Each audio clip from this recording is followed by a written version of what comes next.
तो सबसे पहले एक चीज जो कि मूवी साफ कर देती है कि भाई कॉम्प्लेक्स के निर्माण के पीछे सुप्रीम यास्किन का हाथ है, लेकिन ये इतना सिंपल नहीं जितना साउंड करता है। जिसके बाद सबसे बड़ा सवाल आता है कि जो ओरिजिनल सुप्रीम यास्किन है, जिसकी बॉडी कली कंट्रोल कर रहा है, आखिर वो कौन था। लेकिन इसी बीच यहाँ पर एक अनएक्सपेक्टेड चीज होती है, जहां पर सम 80 नाम की एक सब्जेक्ट जो कि इनफर्टाइल होती है, वो 150 डेज प्रेग्नेंट निकल जाती है। एंड हमको ये भी पता चलता है कि ये कोई आम बच्चा नहीं है, बल्कि एक लिटरल गॉड है या फिर कल की अवतार है। लेकिन अगर ये कल की अवतार है तो ये सीड से कैसे पैदा हो सकता है? तो सबसे पहले फिल्म के एंड में जो बिग रिवील होता है कि जो भैरवा है वो कर्ण का रीइंकार्नेशन है। बट यहाँ मेरी एक थ्योरी है कि भैरवा एक कंप्लीट रीइंकार्नेशन की तरह फंक्शन नहीं करेगा, बल्कि ओके भाई लोग, तो स्वागत है तुम सबका कल की 2898 AD स्पॉइलर टॉक पार्ट 2 में। जहां पार्ट 1 में हमने फिल्म के एंडिंग को लेकर बात करी थी और जो एग्जैक्ट विजन है नाग अश्विन का, वो आखिर किस डायरेक्शन में जा रहा है इस फिल्म की कहानी को लेकर। वहीं आज की वीडियो में हम फिल्म से रिलेटेड कुछ चीजें और साथ ही साथ कल की सिनेमैटिक यूनिवर्स के फ्यूचर को लेकर भी बात करेंगे। वीडियो में आगे बढ़ने से पहले बता दूं कि अगर तुमने कल की स्पॉइलर टॉक पार्ट 1 नहीं देखा तो आई वुड रिकमेंड कि तुम देख लो, बिकॉज कॉन्टेक्स्ट के पॉइंट ऑफ व्यू से वो काफी ज्यादा इंपॉर्टेंट है। बाकी जो देख चुके हैं पार्ट 1, बने रहो क्योंकि काफी कुछ मजेदार है इस वीडियो में बात करने को, तो स्टे ट्यून्ड।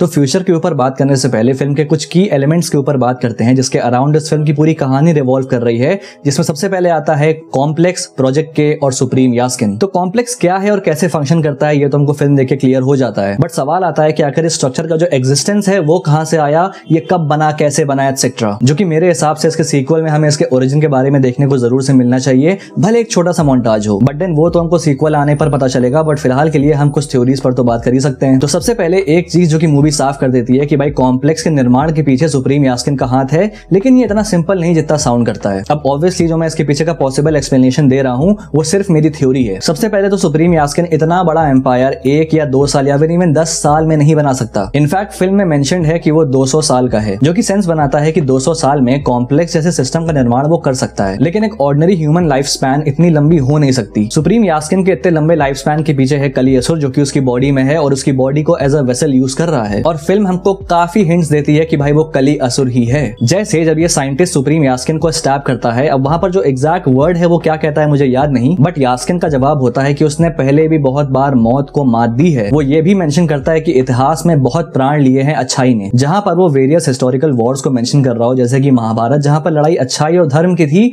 लेकिन जाने बहुत गई थी। एंड जब ये साइंटिस्ट उससे कहता है कि दुनिया पर अधिकार चलाने वाले तुम कौन होते हो, तो जब रिप्लाई में यास्किन कहता है कि उसका विनाश करने वाले तुम कौन होते हो, तो वहां पर उसकी आवाज में एक ब्रेक नोटिस करना, जहां पर यास्किन की वॉइस के साथ एक डेमोनिक वॉइस भी ऐड हो जाती है। माइट भी ये वो मोमेंट है जहां पर उसके अंदर कली असुर वाली कॉन्शियसनेस ब्रेकआउट करने की कोशिश कर रही है, जिसकी वजह से ये सडन चेंज आती है उसके आवाज में। इवन जब वो अपने स्वेट या फिर एक सिक्रीशन का ड्रॉप डालता है साइंटिस्ट के मुंह में, तो साइंटिस्ट मर जाता है। एंड ये हम सबको पता है कि कली असुर की जो बॉडी है वो विष से भरी हुई है। जिसके बाद सबसे बड़ा सवाल आता है कि जो ओरिजिनल सुप्रीम यास्किन है, जिसकी बॉडी कली कंट्रोल कर रहा है, आखिर वो कौन था एंड किस पॉइंट पे उसने सुप्रीम यास्किन को टेक ओवर किया होगा और ये कॉम्प्लेक्स एग्जिस्टेंस में आया होगा। जहां पर स्टार्ट होती है मेरी थ्योरी, जिसके लिए एक बार तुम इस एस्ट्रोनॉट के स्टैचू को याद करो, विच आई स्टिल थिंक कि यास्किन का ही है, जो माइट भी एक एस्ट्रोनॉट होगा या फिर एक साइंटिस्ट भी हो सकता है। एंड ये जो तबाह हुआ स्पेस स्टेशन हम देख सकते हैं जहां लिखा है welcome to the new world. What if ये जो न्यू वर्ल्ड की बात यहाँ पर हो रही है वो कोई दूसरा प्लैनेट हो। माइट भी ये जो ओरिजिनल यास्किन है ये अपने एलोन भाई की तरह कोई होगा एंड ये न्यू वर्ल्ड कोई एक्सपेडिशन होगा मार्स या फिर किसी दूसरे प्लैनेट पे लाइफ ढूंढने का, क्योंकि अर्थ के रिसोर्स खत्म हो रहे हैं एंड आने वाले टाइम में अर्थ इनहैबिटेबल हो जाएगा। बट अनफॉर्चुनेटली ये एक्सपेडिशन फेल हो जाएगा एंड यास्किन कोई हैबिटेबल प्लैनेट ढूंढने में नाकाम हो जाएगा। जिसके बाद से यास्किन एक नए ब्रेक थ्रू को क्रैक करेगा जहां पर अर्थ के ये सारे बचे हुए रिसोर्सेज को एक स्ट्रक्चर में प्रिजर्व करके रखा जा सके, एंड वो स्ट्रक्चर होगा कॉम्प्लेक्स। एंड ये वो एग्जैक्ट पॉइंट होगा जहां पे कली असुर यास्किन को टेक ओवर करेगा एंड उसके इस ब्रेक थ्रू का इस्तेमाल करके अर्थ पे अपने रूल को एस्टैब्लिश करेगा। एंड उसी पॉइंट पे उसने अपनी ये मूर्ति भी बनवाई होगी, जहां आप दुनिया के सारे रिसोर्सेज, धन दौलत और ऐशोआराम को अपने कंट्रोल में करके और इस 1 मिलियन यूनिट्स वाले सिस्टम को एस्टैब्लिश करके वो इंसानों को इस चीज के लिए आपस में लड़ने के लिए छोड़ देता है। जहां पर अब लोग यूनिट्स कलेक्ट करके कॉम्प्लेक्स में जाने के लिए अपना ईमान और जमीर बेचने को भी रेडी हैं, विच इज एग्जैक्टली व्हाट कलयुग इज। एंड जैसा कि फिल्म में हमको बताया जाता है कि कॉम्प्लेक्स अर्थ के सारे रिसोर्सेज को एक्सट्रैक्ट करता है खुद को सस्टेन करने के लिए, तो यहाँ पर हम ये भी अज्यूम कर सकते हैं कि गंगा के सूखने के पीछे भी कॉम्प्लेक्स का ही हाथ है। And this is one of the reasons कि कॉम्प्लेक्स काशी के ऊपर बनाया गया है। सेकंड रीजन ऑब्वियसली कि ये सिटी ऑफ गॉड्स है एंड कली असुर के प्राइड को इस चीज से और ज्यादा क्या चीज फ्यूल कर सकती है कि वो सिटी ऑफ गॉड्स के ऊपर हुकूमत कर रहा है। तो ये थी मेरी थ्योरी कॉम्प्लेक्स के एस्टैब्लिशमेंट पर। अब बढ़ते हैं प्रोजेक्ट के की तरफ। अब कलियासुर अमर है लेकिन सुप्रीम यास्किन नहीं, जो कि कलियासुर को ओवर द टाइम रियलाइज होगा। लेकिन सुप्रीम यास्किन की ही बॉडी क्यों जरूरी है? आखिर कलियासुर किसी भी दूसरे बॉडी को कभी भी टेक ओवर कर सकता है, बट नहीं, बिकॉज यास्किन काइंड ऑफ एक फेस है इस पूरे अथॉरिटेरियन सिस्टम का। एंड हर युग की तरह इस युग में भी अधर्म का चेहरा सुप्रीम यास्किन है, जैसे कि दुर्योधन थे या कंस, जो कि अगेन कलियासुर के मैनिफेस्टेशंस थे। तो इसी वजह से सुप्रीम यास्किन की बॉडी, या फिर हम यूं कहें कलियासुर अपने वेसल को प्रिजर्व करके रखना चाहता है, जिसकी वजह से प्रोजेक्ट के स्टार्ट होता है। जिसके प्रोसेस को एक बार समझते हैं कि एग्जैक्टली प्रोजेक्ट के आखिर है क्या। तो प्रोजेक्ट के एक प्रोसेस है जहां पर एक लाइफ एक्सटेंडिंग सिरम बनाया जा रहा है सुप्रीम यास्किन के लिए। एंड ये सिरम एक्सट्रैक्ट होता है प्रेग्नेंट औरतों के बच्चों से, जिनको लैब में आर्टिफिशियली इंसेमिनेट किया जा रहा है,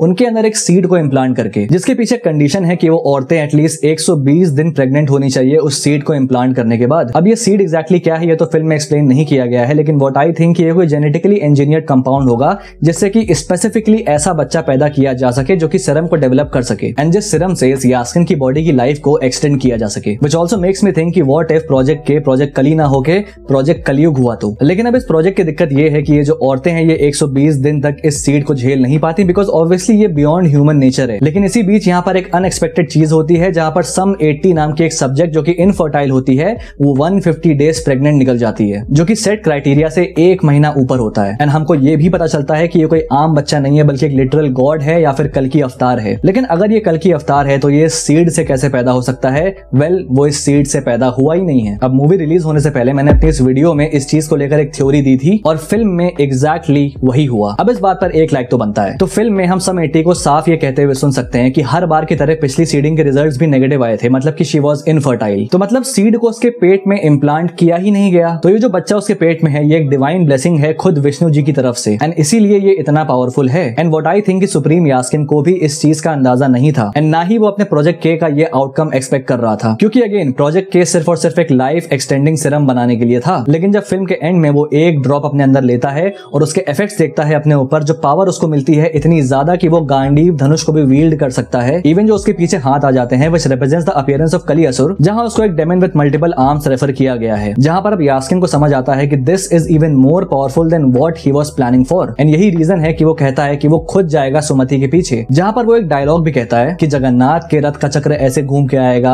अपने हर फेरे में वो बस प्रलय ही साथ लाएगा, थरथराती धरती माँ के कोख से अब जन्मेगा, एक युग का अंत होगा, युग नया एक आएगा, जो कि कल की पुराण का रेफरेंस है, जहां पर ऐसा कहा गया है कि कलयुग के अंत की जो शुरुआत होगी उसका सिग्नल एक लाइटनिंग स्ट्राइक से होगा, जो कि जगन्नाथ टेंपल के अंदर गिरेगा। अब ये तो मूवी को लेकर बात हो गई, अब बात करते हैं इस फिल्म के सीक्वल और कलेक्टिवली कल की सिनेमैटिक यूनिवर्स के फ्यूचर के ऊपर। तो सबसे पहले फिल्म के एंड में जो बिग रिवील होता है कि जो भैरवा है वो कर्ण का रीइंकार्नेशन है, जो कि एक बहुत बड़ी क्रिएटिव लिबर्टी है एंशिएंट टेक्स्ट के पॉइंट ऑफ व्यू से, और साथ ही साथ काफी कंट्रोवर्शियल भी। लेकिन हमें ये चीज समझनी होगी कि स्टोरी को महाभारत के एक फैन फिक्शन सीक्वल की तरह लिखी गई है, जहां अगर तुम देखो तो हमारी एंशिएंट हिस्ट्री में कोई भी चेंजेस या फिर वॉयलेशन राइटर्स ने नहीं किए हैं, बल्कि उसके बेसिस पे एक ऐसा फ्यूचर जो कि हमको मालूम नहीं कैसा होगा और जिसके बारे में हम सिर्फ और सिर्फ कल की पुराण से ही जानते हैं, उसके बेसिस पर एक स्टोरी क्रिएट करी है, जो कि अगेन आई बिलीव कि कल की पुराण से पूरी तरह से वॉन्डर ऑफ नहीं करेगी, except for a few changes, जैसे कि एक कर्ण वाला एंगल, जहां डायरेक्टर ने एक व्हाट इफ सिचुएशन क्रिएट करी है कि क्या होता अगर अश्वत्थामा की तरह कर्ण को भी एक मौका मिलता खुद को रिडीम करने का, जहां पर उसने अधर्म की तरफ से लड़ाई करी थी लेकिन अब उसको धर्म की तरफ से लड़ने का मौका मिल रहा है। This is also really poetic in the sense कि कर्ण ने दुर्योधन का साथ दिया था, जिसको कलियासुर का अंश माना जाता है, एंड कृष्ण जी के खिलाफ था जो कि विष्णु जी के अवतार थे, एंड अब कलयुग में उसको मौका मिला है कल की अवतार का साथ देने का, जो कि विष्णु जी के ही अवतार हैं। बट यहाँ मेरी एक थ्योरी है कि भैरवा एक कंप्लीट रीइंकार्नेशन की तरह फंक्शन नहीं करेगा, बल्कि वो एक फ्यूजन कैरेक्टर होगा, जिसके अंदर उसकी भैरवा की पर्सनैलिटी और कर्ण की पर्सनैलिटी को एग्जिस्ट करेगी, जहां कर्ण की कॉन्शियसनेस उसको टेक ओवर करेगी विजय धनुष के थ्रू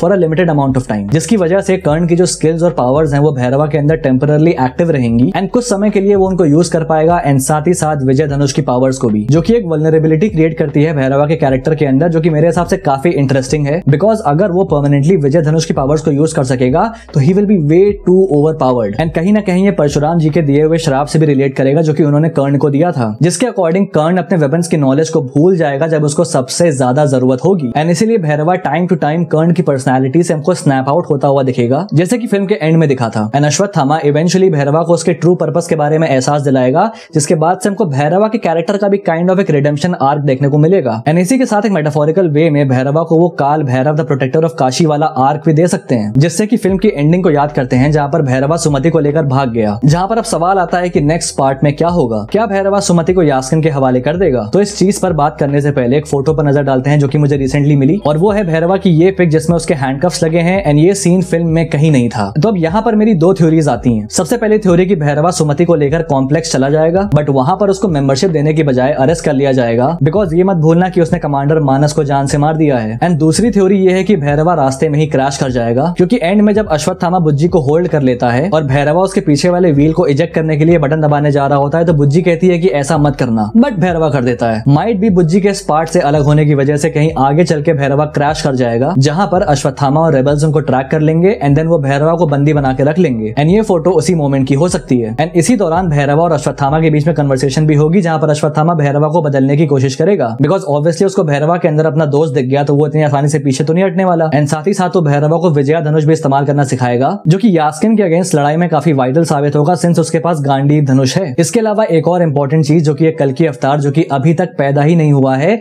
जो कि एक टाइटुलर कैरेक्टर है, जिससे कि एक अंदाजा लग जाता है कि भाई ये जो सीरीज है ये काफी लंबी खिंचने वाली है। प्लस एंड में कल्कि सिनेमैटिक यूनिवर्स लेके आता है, ना कि पार्ट 2 या फिर ना कि to be continued, which means हमको स्पिन ऑफ्स भी देखने को मिलेंगे बहुत सारे कैरेक्टर्स के, जो कि कल्कि अवतार के पैदा होने से लेकर उसके बड़े होने तक साथ साथ पैरेलल चलेंगे। एंड इसके अलावा जो सबसे बड़ा एस्पेक्ट है कल्कि पुराण का, जो कि है चिरंजीवी, जिसमें 8 में से एक चिरंजीवी अश्वत्थामा को हम देख चुके हैं। इसके अलावा बाकी चिरंजीवीज भी हमको आने वाले पार्ट्स में देखने को मिल सकते हैं, जो कि कल्कि अवतार को ट्रेन करेंगे उसके अल्टीमेट बैटल के लिए। इसके अलावा ये भी पॉसिबल है कि सुप्रीम यास्किन कली असुर का फाइनल फॉर्म नहीं होगा एंड यास्किन इवेंचुअली डिस्ट्रॉय हो जाएगा, जिसके बाद से कली असुर एक बहुत ही बिगर और मोर डेंजरस फॉर्म में हमको इस फिल्म के फ्रेंचाइज के एंड में नजर आएगा। तो फ्यूचर काफी वास्ट है, स्कोप काफी ज्यादा है, तो देखते हैं कि आने वाले टाइम में हमें और क्या क्या देखने को मिल सकता है। एंड सिंस पार्ट 2 की शूटिंग 60% हो चुकी है, तो हमें ज्यादा वेट नहीं करना पड़ेगा। बाकी यहाँ पर खत्म होता है स्पॉइलर टॉक पार्ट 2। बाकी तुम्हारे क्या थॉट्स हैं मुझे कमेंट बॉक्स में लिख के जरूर से बताना, और अगर वीडियो पसंद आए तो लाइक कर देना, और अगर पहली बार यहाँ पे आए तो सब्सक्राइब करना मत भूलना ऐसी और वीडियोस के लिए।